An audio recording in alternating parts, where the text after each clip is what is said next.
భవిష్యత్ కోసం నిలబడడానికి మీరు సిద్ధమేనా అని అడుగుతా ఉన్నాను.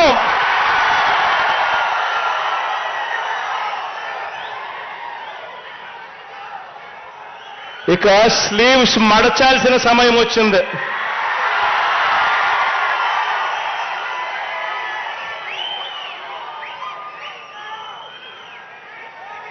అబద్ధాల యోధుల్ని మట్టి కల్పించాల్సిన సమయం వచ్చింది. మీ మీదకు పదును పెట్టి మంచి చేస్తున్న ప్రభుత్వానికి అండగా నిలబడాల్సిన సమయం వచ్చింది.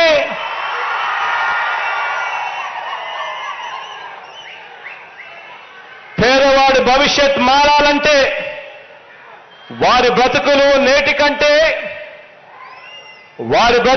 నేటి కంటే ఇంకా మెరుగు కావాలి అనంటే మరోసారి మనందరి ప్రభుత్వాన్ని ఈ 55 నెలల్లో ప్రయోజనాలు అందుకున్న ప్రతి ఒక్కరూ సమర్థించాలని, ఆ పేదలందరికీ కూడా వివరించాలి. ఆ ప్రతి ఇంట్లో నుంచి స్టార్ క్యాంపెయినర్లుగా అక్క చెల్లెమ్మలను, ఆ అన్నదమ్మలను, ఆ అవ్వాతాతలను, ఆ రైతన్నలను తీసుకొని రావాలి. పెత్తందారుల మీద పేదల పక్షాన మనందరి ప్రభుత్వం చేస్తున్న యుద్ధంలో ఏ ఒక్క ఓటైనా కూడా బాబుకు ఓటు వేయడము అంటే దాని అర్థం తమకు అందుతా ఉన్న పథకాల రద్దుకు తామే ఆమోదం తెలిపినట్టు అవుతుంది అని చెప్పి ప్రతి ఇంటికి వెళ్ళి చెప్పాలి. మరొక విషయం కూడా చెప్పాలి. ప్రతి ఇంటికి వెళ్ళినప్పుడు మరొక విషయం కూడా చెప్పాలి. 2014 ఎన్నికల ముందు మొదటి సంతకంతో వ్యవసాయ రుణాలన్నీ కూడా రద్దు చేస్తానని, పొదుపు సంఘాల రుణాలన్నీ కూడా మాఫీ చేస్తానని, బ్యాంకుల్లో తాకట్టు పెట్టిన బంగారాన్ని విడిపిస్తానని, ప్రతి ఇంటికి ఓ జాబ్ ఇవ్వకపోతే ప్రతి ఇంటికి 2,000 రూపాయల నిరుద్యోగ భృతి ఇస్తానని 2014లో ఇదే పెద్ద మనిషి చంద్రబాబు నాయుడు చేసిన ఈ మోసాలను ప్రతి ఇంటికి వెళ్ళి చెప్పాలి. ఆ వాగ్దానాలు ఆయన ఎలా ఎగ్గొట్టాలి అని చెప్పి ఆయన కోటయ్య కమిటీ అని కోతల కమిటీ తాను వేస్తే, మీ బిడ్డ మీ అన్న మాత్రం ఎన్నికల మేనిఫెస్టోను ఒక ఖురాన్గా, ఒక భగవద్గీతగా, ఒక బైబిల్గా భావించి ఆ చెప్పిన ప్రతి హామీని కూడా నెరవేర్చేందుకు మీ అన్న ప్రభుత్వం ఓ సచివాలయ వ్యవస్థ, ఓ వాలంటీర్ల వ్యవస్థ తీసుకొని వచ్చి ప్రతి ఇంటికి మంచి చేస్తా ఉన్నాడు అని చెప్పండి.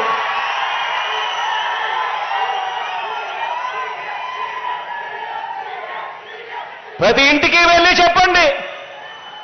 బాబును నమ్మడము అనంటే ఇంగ్లీష్ మీడియం బడుల్ని, సిబిఎస్ఈ నుంచి ఐబీ ప్రయాణాన్ని, నాడు నేడుని, అమ్మ ఒడిని, గోరు ముద్దును, పిల్లలకిచ్చే ట్యాబులని, ప్రతి క్లాస్ రూమ్ను కూడా డిజిటైజ్ చేస్తూ ఐఎఫ్బి ప్యానెల్స్ పెడతా ఉన్నా మన స్కూళ్ళని, మన క్లాస్ రూములను, వీటి అన్నింటికీ కూడా రద్దు చెబుతూ చంద్రబాబు నాయుడు గారికి ఓటేయడము అనంటే మన పిల్లల బంగారు భవిష్యత్తును మనమే తాకట్టు పెట్టడము అని చెప్పి ప్రతి ఇంటికి వెళ్ళి చెప్పండి. ఏ ఒక్క రైతైనా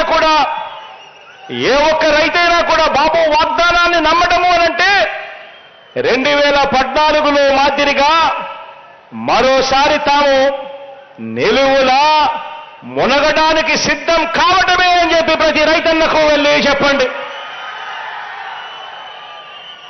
ప్రతి అక్క చెల్లెమ్మకు వెళ్ళి చెప్పండి.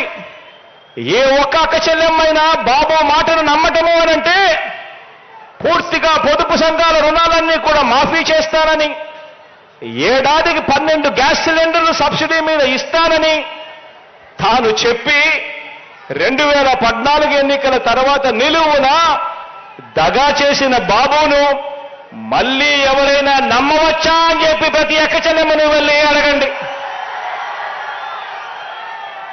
బాబుకు ఓటు వేయటము అంటే ఇంటింటికి వచ్చి సేవలు అందిస్తున్న వాలంటీర్ వ్యవస్థ మాకిక వద్దు, జన్మభూమి కమిటీలు మళ్ళీ రావాలి అని ఓటు వేయడమే అని చెప్పి ప్రతి ఇంటికి వెళ్ళి చెప్పండి. చంద్రబాబుకు ఓటు వేయడము అనంటే 5 ఏళ్ల క్రితం వదిలించుకున్న చంద్రముఖిని మళ్ళీ వారి ఇంట్లోకి తీసుకొని రావడమే అని చెప్పి ప్రతి ఇంటికి వెళ్ళి చెప్పండి.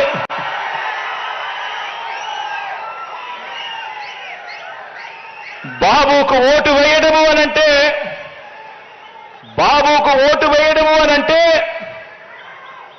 డీబీటీ ద్వారా, అంటే మీ బిడ్డ మీ అన్న బటన్ నొక్కుతా ఉన్నాడు, నేరుగా నా అక్క చెల్లెమ్మల కుటుంబాల ఖాతాల్లోకి డబ్బులు వెళ్ళిపోతా ఉన్నాయి. ఎక్కడ లంచాలు లేవు, వివక్ష లేదు. కానీ చంద్రబాబు నాయుడు గారికి ఓటు వేయటము అనంటే ఈ సంక్షేమ అభివృద్ధి పథకాలన్నింటినీ కూడా రద్దు చేయండి అని, మీకు మీరే ఆమోదం తెలపడమే అని ప్రతి ఇంటికి వెళ్ళి చెప్పండి. ఇక జన్మభూమి కమిటీలు వస్తాయి, చంద్రబాబు వస్తారు, చంద్రముఖిలు ముందుకు వస్తాయి అని చెప్పి ప్రతి ఇంటికి వెళ్ళి చెప్పండి. ముఖ్యమంత్రి ఒక సభలో మాట్లాడుతూ చొక్కా చేతులు మడతబెట్టే సమయం వచ్చింది, చొక్కా చేతులు మడత పెడతాడంట. నువ్వు మీ వైసీపీ కార్యకర్తలు చొక్కాలు మడత పెడితే మా టీడీపీ కార్యకర్తలు, జన సైనికులు, ప్రజలు కుర్చీలు మడత పెడతారు.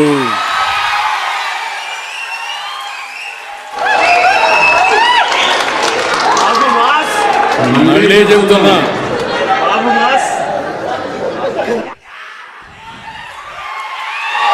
సీఎం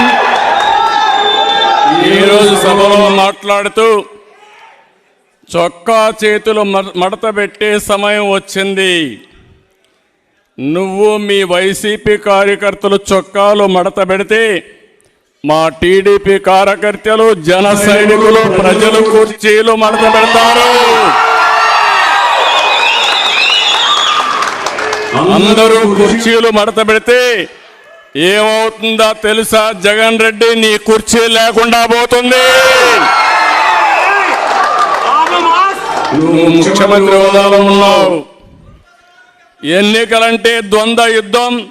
చొక్కాలు చేతులు కుర్చీలు మడత పెట్టడం కొట్టుకోవడానికి కాదు. ఆ విషయం గుర్తుపెట్టుకొని ప్రవర్తిస్తే మేము కూడా గౌరవంగా ఉంటాం. కబద్దార్, జాగ్రత్తగా ఉండమని మరొక్కసారి సభ ద్వారా హెచ్చరిస్తున్నా. మంచికి కూడా హద్దులుంటాయి.